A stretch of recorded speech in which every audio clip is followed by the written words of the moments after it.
Right, so welcome Antonio to our session today. To the audience, everybody, I will present who's Antonio. Antonio Torres is a Spanish lawyer. He's living in Madrid. He has over a decade of experience in real estate law and in urban planning, especially in the foreign investment in Spain. So over the year, he has represented both the buyers and the sellers in the transactions involved in purchasing a property. So I'm super happy to have Antonio in our community to share some ideas and tips about real estate investments in Spain. So over to you, Antonio. Okay, well, thank you very much, Chris, for the invitation today. It's an honor for me to be here today with you all in this event. As Chris mentioned, I'm going to talk today about real estate investments here in Spain, on how to buy a property, some key points that I consider that would be helpful in the decision-making process. And for this purpose, I have prepared some slides to go over through them. So I'm sharing my screen, which I know that you can see today. And I will start by introducing myself, and then we'll go through the slides. And at the end, if you have questions, I would be happy to answer. Okay. So, well, first of all, about who we are. I'm Antonio Torres. I'm a registered lawyer in Madrid since 2011. And back in 2022, I set up a company, a law firm called Luxton Legal, with my colleague Camila. And what we do, or we are specialized in foreigners who wish to invest in Spain and to relocate to Spain. So our main services are purchasing a property in Spain for foreigners, and also relocating to Spain, because it always comes together. So we offer both two services. Mm, about the property acquisition process that we are here today to speak about it. There are like three main stages that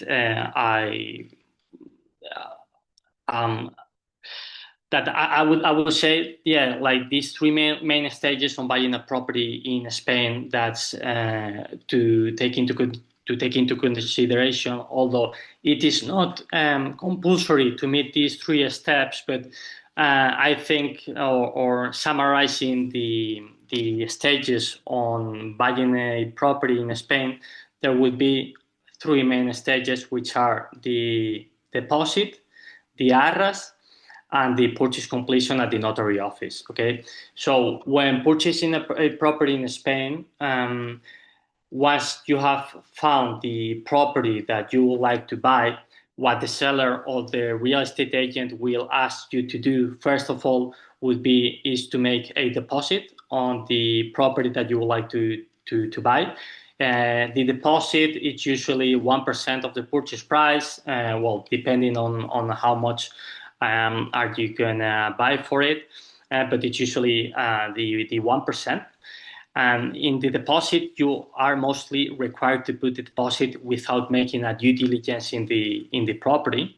So if you see here on the slides, what we do in between the deposit and the arras, which is the second stage, is doing like a due diligence on the property, just to check that everything is in order, that there are no red flags, or to avoid the buyer any pitfall that could come through at the purchase completion. Ideally, this due diligence is done even before making an offer on the contract, but in practice, it usually takes place in between the deposit and the arras agreement. And why is that? Well, because the seller, they don't want to disclose any information to the potential buyer if they don't show a commitment. So when negotiating with the seller on a price prior to making the offer, they usually don't disclose too much information. Perhaps the nota simple, but not other information that you should take into account when buying the property. But as I mentioned, in practice, once you negotiate the price with the seller, they will require upfront a deposit, and then you go to the arras contract, which is the next step or the next stage in the property purchase procedure. The arras is a down payment. It's like a private purchase contract between the buyer and the seller, in where you establish the terms and conditions for the purchase completion. The purchase completion in Spain takes place at the notary office, but in the arras, what you do is a 10% down payment, although you discount the deposit that you have previously made. And in the arras is like a down payment in where you agree the terms and conditions for the purchase completion, and these arras go directly to the seller or to the estate agency sometimes, but it usually goes directly to the seller. That's why it is very important that before paying the arras, to make sure that everything in the property is in order. Okay, I will explain later. Well, what we usually do in this regard. And the last stage is the closing at the notary. It's where the property is transferred to the buyer. Okay, so at the notary, what you sign is the public deed of sale, of purchase and sale. In this deed, what it is established is that the property is sold to the buyer, and the buyer pays the remaining 90% of the agreed price. The method of payment is usually through a Spanish bank check or through a wire transfer from a Spanish bank account. I will explain in another slide what are the administrative requirements that you will need to have for buying a property. But it's usually done within these two methods that I already told you.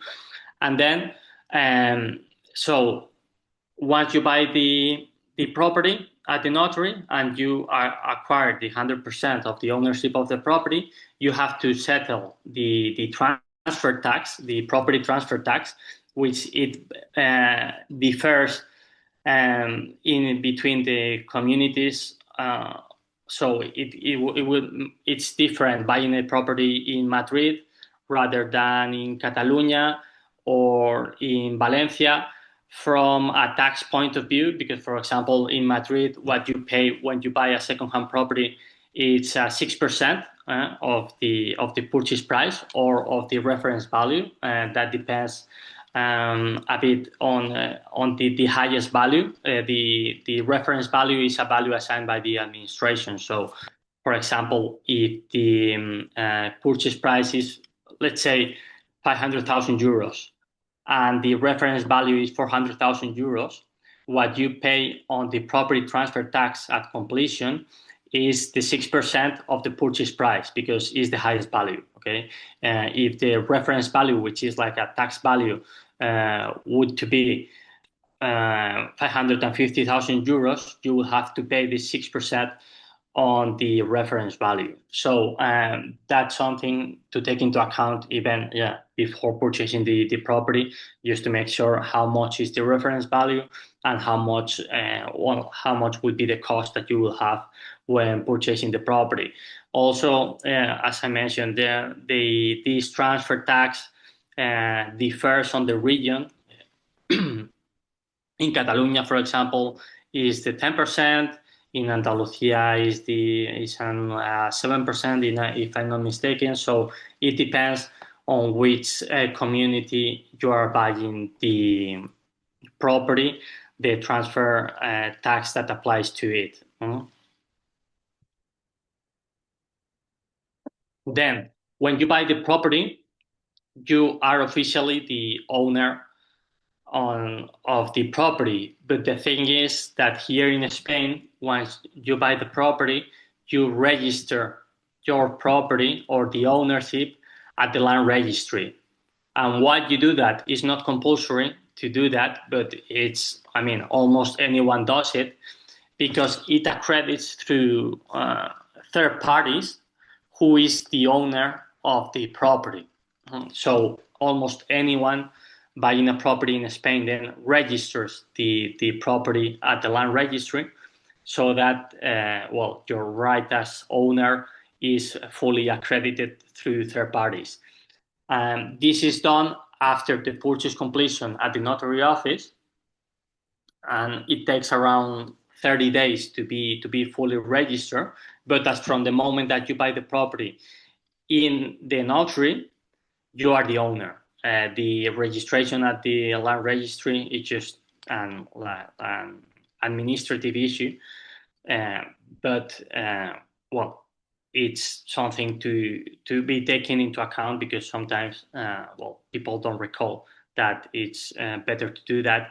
And also it's the town hall, it's notified about the change of ownership, and also if the property, let's say it's a flat, so you have to contact the community of owners just to tell them that you're the new owner, so that they can um, update you on the community issues.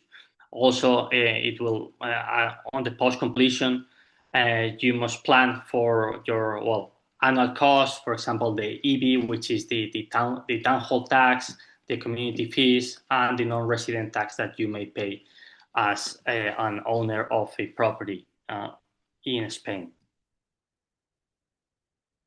Okay, so when purchasing a property in Spain, there are some administrative issues that you should take into account. I would suggest doing it even before making an offer to the seller, because it can take time. I mean, for example, you must have a Spanish NI number. The NI number, I'm sure most of you will know, but it's like a tax ID number that you must have when buying a property. When is compulsory to get the NI number? On which of the three stages that I told you that would be compulsory? So it would be compulsory at the notary. At the purchase completion at the notary office is when having an NI number is compulsory, same as having a Spanish bank account is compulsory. At the final stage, at the purchase completion at the notary office, so it's not compulsory to have a Spanish NI number when making an offer or when making a deposit to the seller, because you can do that with your passport, and you can do the deposit wire transfer through a foreign bank account. That's so it's not necessary on the first two stages to have the Spanish NI number and a bank account, but on the last stage it's compulsory and it's crucial to have these two things: the NIE and the Spanish bank account. Why? Because when purchasing at the notary, and to settle the transfer tax and to make the payment to the seller, it's compulsory to have these two things. Why I told you that I would suggest to have that in advance, even before making an offer, because getting a NIE number may take some time, not because it's difficult to get one, but because it's difficult to get an appointment. So, for example, if you are not able to, or you are not in Spain when submitting the offer or when buying the purchase, that's something that we can do on behalf of our clients through a power of attorney. So it's not needed for you to be in Spain to get an NIE or open the bank account. So if you can planify that in advance, I would suggest to have that even before making the offer. And then, the location of the investment or the property that you would like to buy, it would depend on your interest. If you want like a second-hand property nearby the beach, then you should search for a location that suits you. The properties here in Spain are almost listed in idealista.com. I'm sure that you will know about it, and Fotocasa. Those are the main web pages in where you can find properties in Spain, and almost any real estate agency offers their properties within those web pages, Idealista and Fotocasa. So you may access over there to check any potential property that you would like to buy. And then how to avoid the scams.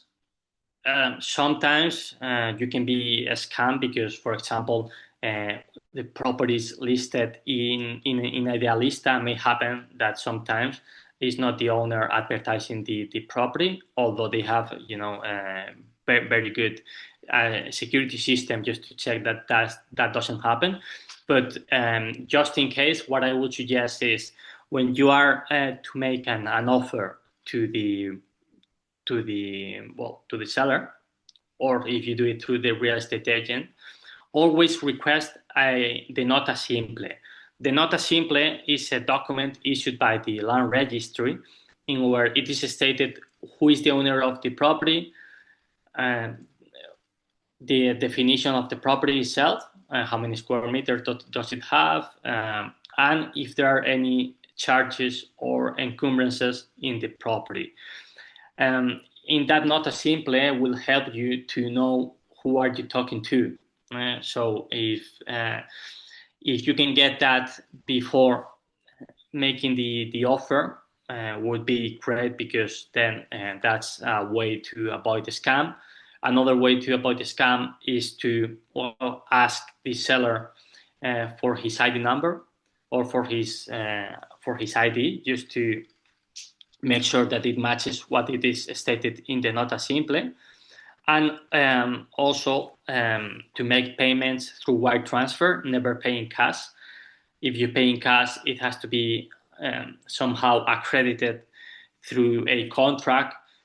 Sometimes when you make the deposit, people don't sign a deposit contract, so then it's more difficult to prove that you make the deposit to buy the property and not for other purpose. So I would always suggest to document any transaction that you made with the seller, and then if you can, use an independent lawyer. Sometimes it can happen that the real estate agent is just focused or interested in offering or selling the range of properties that he has, but sometimes it might not suit you. So if you can use someone independent, would be great. Also, or another thing that I haven't included in this slide is hire an architect. For example, if it's a single property, sometimes it's worth to check through an architect the structure of the property, or just to make sure that there are not red flags that will make you not to make an offer to that property, or it can help you to negotiate the purchase price with the seller.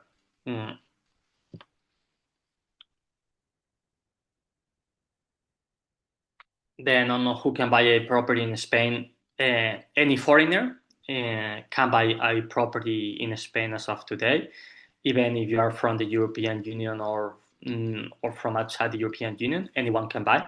The requirements are those that I mentioned to you: to have an NI number and to have a Spanish bank account for the purchase completion. No residency or visa requirement to purchase the property, so you don't need to be a Spanish resident to buy the property. Some areas may require some additional authorization if the property is in a military zone, but that's just the exception. And you may have heard in the news about a tax that the government is proposing to do on foreigners when buying a property. As of today, or what we know is that they want to make an additional property transfer tax to non-resident, but as of today, it's just a proposal. It has not been discussed on the Congress. And the thing is that to approve that, they will need support from almost any political party to get the majority. So as of today, it's just a proposal. It has not been discussed. So we don't know if at the end it would or come into force or not. But as of today, you can buy the property without any additional requirement, any from what I'm sharing in these slides.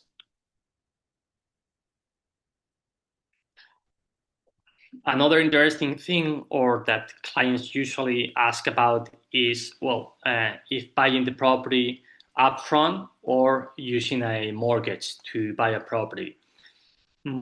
So it depends on your specific situation, but any foreigner can apply for a bank mortgage in Spain.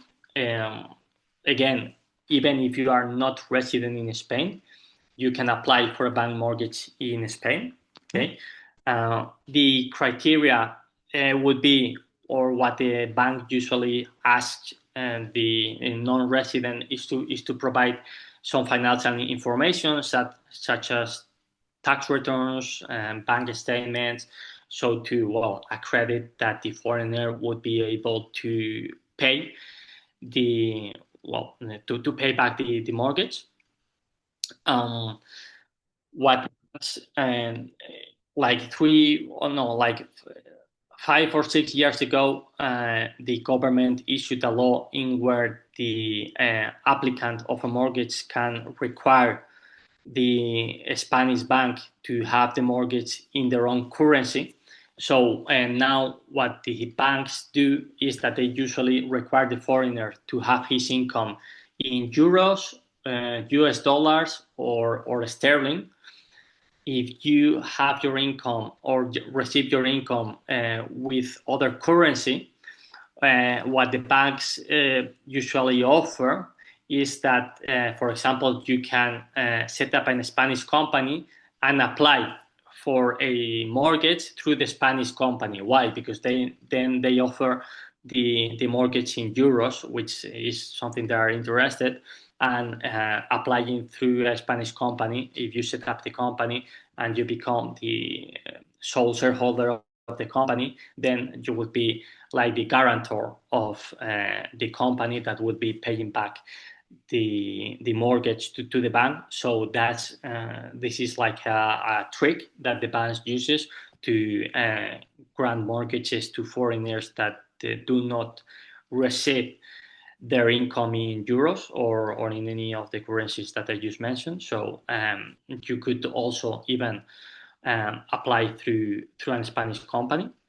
And the typical finance that the bank grants to a non-resident is usually up to 70%, no more than that.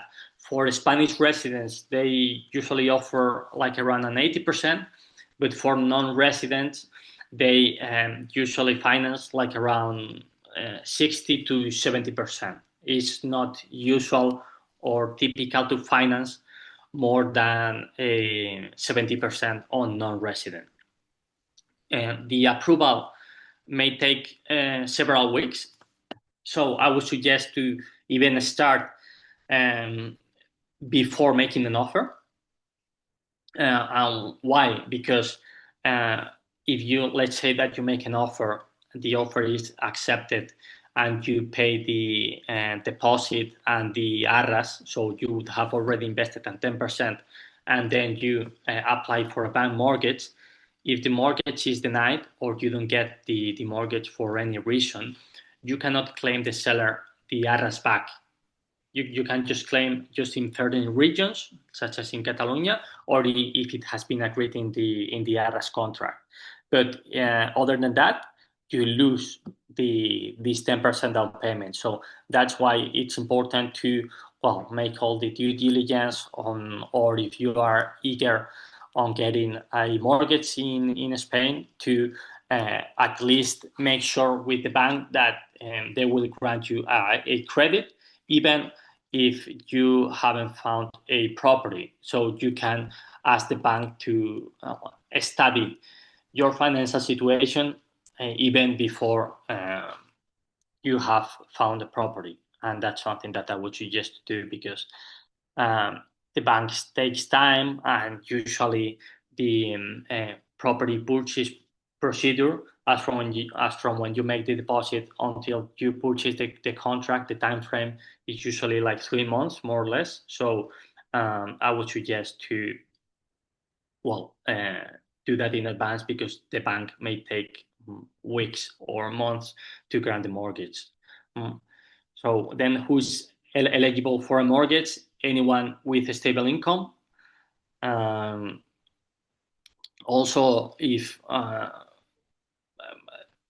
by health by healthy debt, yeah, I mean this ratio, less than 35% and debt to income ratio, and then well, to once the bank accepts the mortgage, the property itself must be legally registered and debt free. By debt free, I mean sometimes the property can have a mortgage from the seller, but at completion, at the notary office, that the mortgage is cancelled either through the seller directly, or either the buyer pays uh, what is due to the bank for the mortgage, and the remaining of the purchase price goes to the seller. So even if it has a mortgage, it can be well, uh, it can be paid directly at the purchase completion. And then what we do, so as your legal team, as I mentioned previously, we can obtain the Spanish NI number and open a bank account on your behalf if you are not in Spain. We can do it through a power of attorney. We make a due diligence on the property, just to, well, make sure that, well, to avoid any pitfall. And we also, well, get in touch with the seller directly or with the real estate agent, just to make sure that we represent our clients and negotiate the contracts. Even we draft the reservation, the arras, or we just, well, review what's due. And then on the last stage, we represent you at the notary and pay the taxes on your behalf and settle any payment that you may have. And, well, what we try to do is to offer a 360 service involving all the purchase procedure. So that's why our clients hire us, and that's what we do. So there are only 8 minutes remaining. So I'm not sure if there are some questions, or let me check here Yeah, on there the. are a couple of questions. You can see the chat. I can summarize it. The first question was, how do you transfer money from other countries to Europe or in Spain in specific? Okay, so first of all, for the deposit and the arras, there is no requirement to have an Spanish bank account. So the transfer can be done directly through a wire transfer from your bank of origin. So, for example, if you have a bank account in India, you can make a wire transfer directly to the seller's account through an international wire transfer.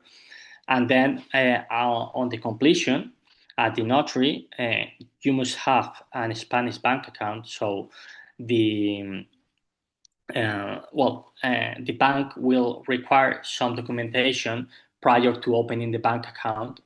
So, for example, what they will request is some financial information, just to make sure that, or they do a KYC, and know your client,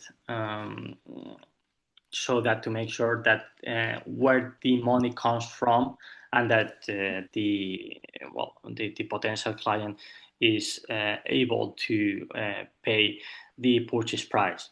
Okay. And once the account is open, then at the completion, it's paid through a bank check or through an OMF wire transfer, which is something that the Spanish bank does. Okay, okay. Makes sense. And the next question is, there seems to be a situation where somebody has applied for a loan, but it has been rejected without any proper justification. So why was it, and would you also help in the loan process with the banks? Yes, correct. Yes, what we do is represent our clients in any stage of the completion. So if the client needs a mortgage, we are in touch with the bank uh, and help our client to get that loan. It's unfortunately, yeah, the banks usually they don't. Well, if they reject, they don't provide information, or they just send an email stating that the mortgage hasn't been approved. So that's why it is important to make sure that you are eligible for a mortgage prior to at least signing the arras, because if not, it can happen that you can lose the this 10% down payment if you haven't agreed with the seller this about the mortgage. So it's Yeah. I would say, like, if you are thinking on applying to a mortgage, like the first step, even before making an offer, just to make sure that you would be eligible or not. Okay, okay, that makes sense. Thanks, Antonio. The next question in the chat I see is what are some of the benefits for non-EU person for buying Mhm. properties? And will this help in the PR process, the permanent residency or citizenship or etc.? Mhm. I mean, it helps because when you apply for a residency, you show them as part of the economic means that you have a place to live in, so that you're not gonna you're not renting a property.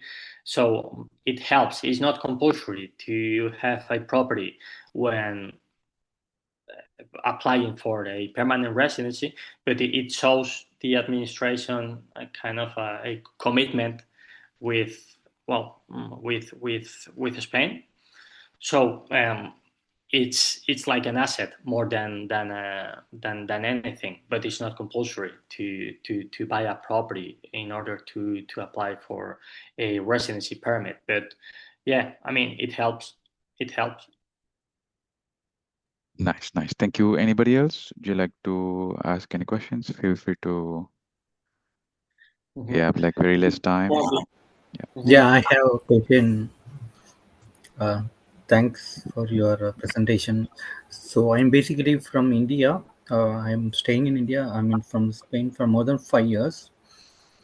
I just want to sell my property in India, and I want to buy property in Spain. Okay. There are some tax calculations could be there. I just want to understand. I have not disclosed any property in India in for the past 5 years with the 720 form. Okay. So if I want to disclose anything over here, if I want to buy property, Mm-hmm. what could be the circumstances going forward? I want to buy the property in next year. Mhm. Okay, yes. And the thing is that for KYC purposes, and as the final stage of the property goes through the notary, and you will need a Spanish bank account, the bank will require you to prove or to show where the funds for the purchase completion comes from. So there is, at least at the final stage, you will have to show. I mean, you don't need to show the seller where does your money comes from, but you need to show that to the bank at least, so that when you are going to make the transfer at completion, the banks authorize you to do it. So and and you will ultimately need to transfer the funds that you may have in India to your Spanish bank account. And if you don't accredit to the bank where those your funds come from, they can block the account, so you may not be able to complete the purchase. That's why it's almost compulsory to disclose where does the money comes from. Nice. That is what my question actually. So how to disclose? Because I have not disclosed for past 5 years. If Mhm. I disclose now, if I by selling the property, because I want to transfer money from India by Yes. selling So, the property. sorry Yeah. to cut you, Saravana. I've shared the contact of Antonio and his email address as well in the chat. I'm also gonna share it in our wider chat. So people who have more queries, or if you need to talk in detail in specific about your situation, I think it needs a lot of probes from Antonio's side as well to understand exactly. So it's better you take it offline. I have shared the Yeah, contact, and I'll also put it in the chat, and we sure, can sure, chat in detail. understood. Yeah. Sure. Thank you. Yeah, I Thank need you. more. Yep. Thanks. Thanks. Thank you Right. all. Thank you, Antonio. This was one of the best presentations about real estate and how to purchase and the eligibility. And I've personally learned a lot. I really want to thank you for your time today. Thank you all, and it's been a pleasure. And as Chris mentioned, if you have any questions, feel free to send me an email or contact through WhatsApp, and we'll be happy to Sure. assist. Thanks. It's Thank very good. you. Thank you, Antonio and Chris. Thank you very much. Have a nice afternoon. Bye. Thank you. You too. Bye.